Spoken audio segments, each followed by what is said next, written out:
Hello! Good morning mga ka-angels!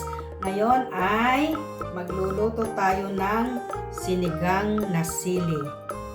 Ayan, lutong Ilocano po tayo. So, ayan yung aking sinigang na sili. Umuwi yung aking friend sa Pilipinas. So, binigyan naman niya po ako. Marami kami niyang binigyan. Sabi ko, tama na lang sa akin yan dahil nag-iisa ko naman.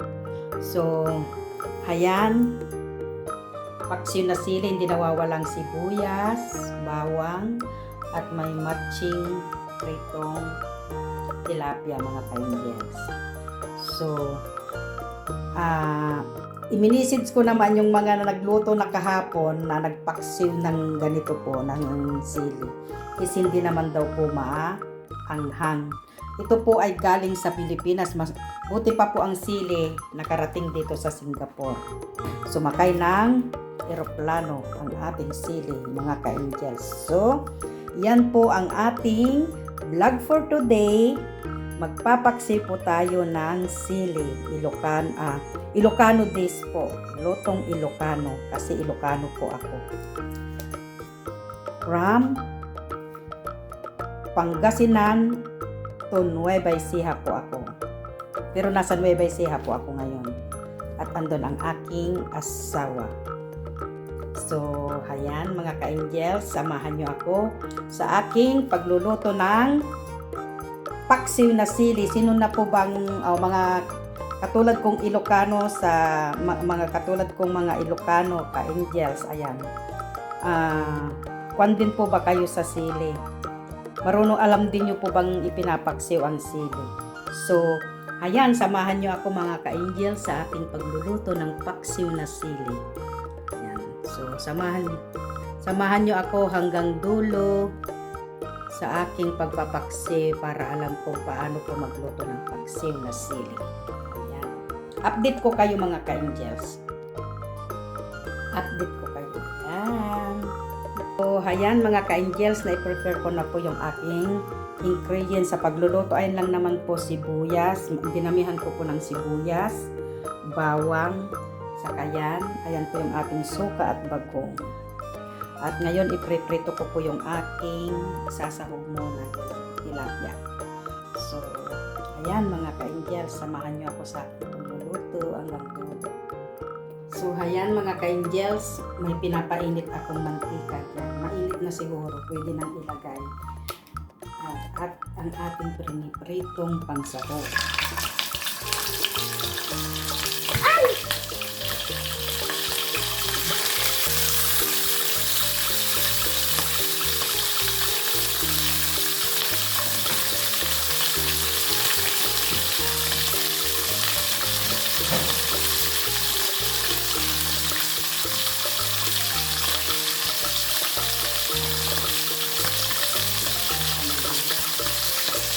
So, ayan ating ibigay mga ka-angels. Pwede na natin. Ayan. Pwede ng pangsahog yan. Ayan mga ka-angels. So, ayan mga ka-angels. Preso na. Iluto na natin yung ating pakbit na sili. So, ayan po yung aking paglulutuan. Ayan, kumukulo-kulo na po yung tubig. So, pwede na po natin ilagay yung ating sahog. Pagkukuluan po natin para lumasa. Kasi madali lang maluto yung sili. So, ilagay na rin natin tong ating mga ingredients, sibuyas, bawang. Ayan, ang daming bawang, daming sibuyas. Sarap nito. Ayan. And then, ilagyan po natin ng bagong. So, ang pakbit po, masarap po yung kakagat po yung alat. Pero hindi, wag naman pong masyadong maalat. Ayan. Tapos, pakuluan natin ng pakuluan dyan. Lagyan po natin na pampasarap. Gumagamit naman po ako ng pampasarap. Paminsan-minsan.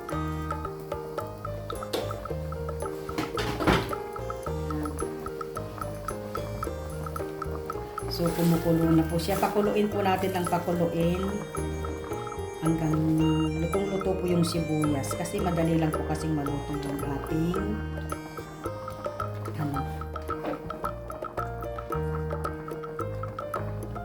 sili. So, ayan mga ka-angels. Tatanggalin ko muna yung tilapia, yung sahog niya at ipapaibabaw ko po. Saka ko ilagay yung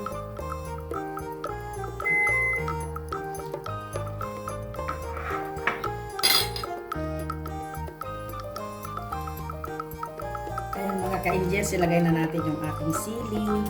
At pag malambot naman na po yung sili, lagyan po natin ng suka. Sorry po. Suka. So, ayan. Pababaw natin, ibalik natin uli yung ating ayan.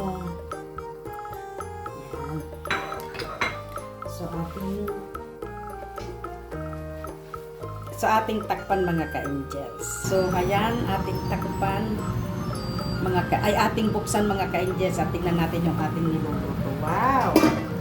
Sarap!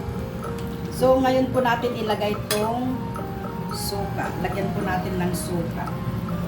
Huwag naman masyadong maasim, mga isang kutsara at kalahati. Ayaw ko po ng maasim. Kahit sa pakbit na dahon ng saluyot, ayaw ko po ng maasim. Ayan.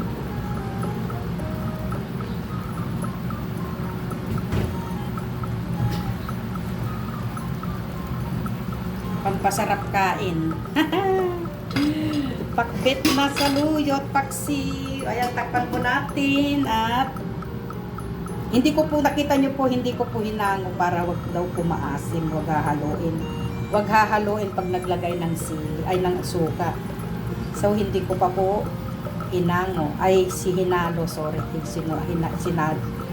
Hinalo. Ayan. So, ayan mga ka-angels, atin na pong i-check yung ating pakbit na sili. Ayan, luto na. Kainan na. Kain na po tayo mga ka-angels kasi mag-aalas 12 naman na yata. Ayan. Kunting sabaw lang po. Ganyan po ang pakbit. Ayan. Ganyan po kaming magpakbit ng mga Ilocano. Kunting sabaw lang po. Ayan. Luto na po yung sili niyan. Sarap.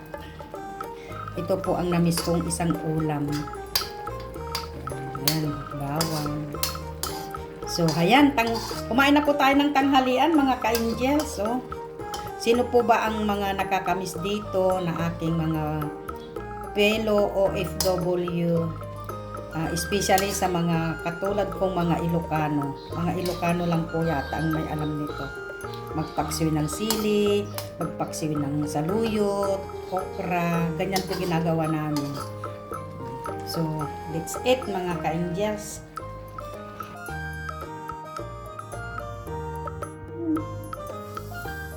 So, ayan, kakain po tayo ng parang kasarap kumain ng nakakamay.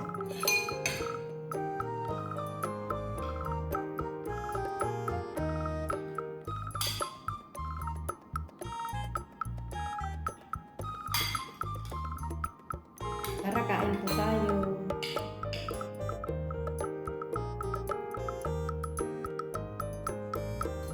Sarap. Sarap ng bawang. Magkakamay po ako.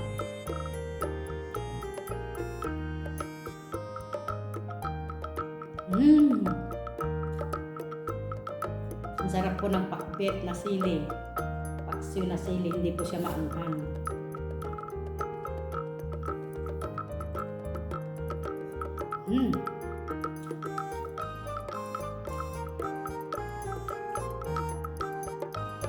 Itabi ko na po itong kutsara.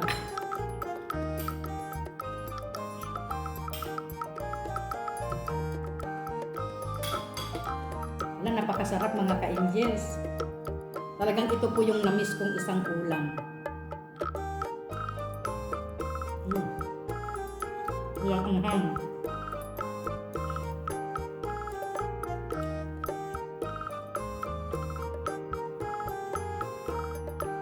Pero ganyan po ako mag-ulam ng sili. Ginaganyan ko po para hindi makain yung ulo ko.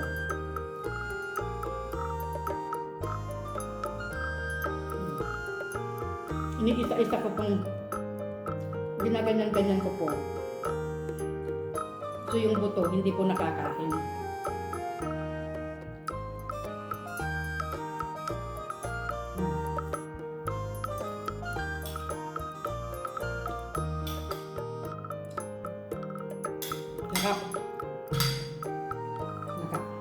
Lalo na pag nakakamay tayo mga ka-invest kakain. Walang arte-arte po. Hindi po ako maarte.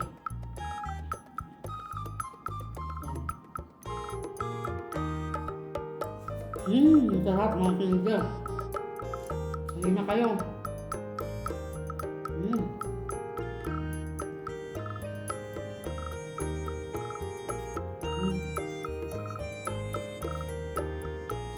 Pamangkin nyo, ang sili lumipat dito sa Singapore, sumakay ng eroplano. So, salamat sa aking friend na nagbigay. May parating na naman akong danggit.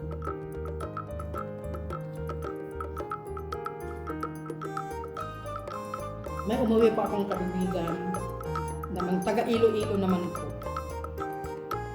Bibigay daw ko siya ng danggit sa akin.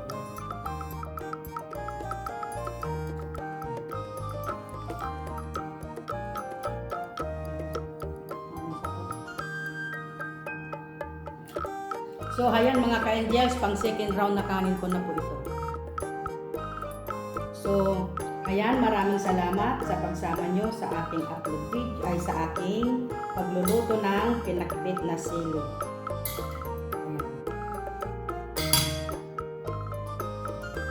So, ang mga Ilocano talagang alam ko ito.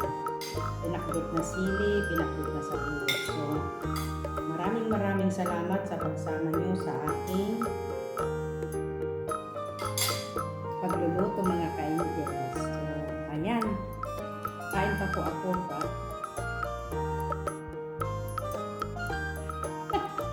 Nasarapan akong kumain mga ka-angels. So, kung hindi pa kayo updated, kung hindi pa kayo nakasubscribe sa aking channel, please subscribe, like, and share mga ka-angels. At God bless everyone. As in, ang sarap-sarap ng pinakbit na sili from Philippines mga ka-angels. So, bye-bye mga ka-angels.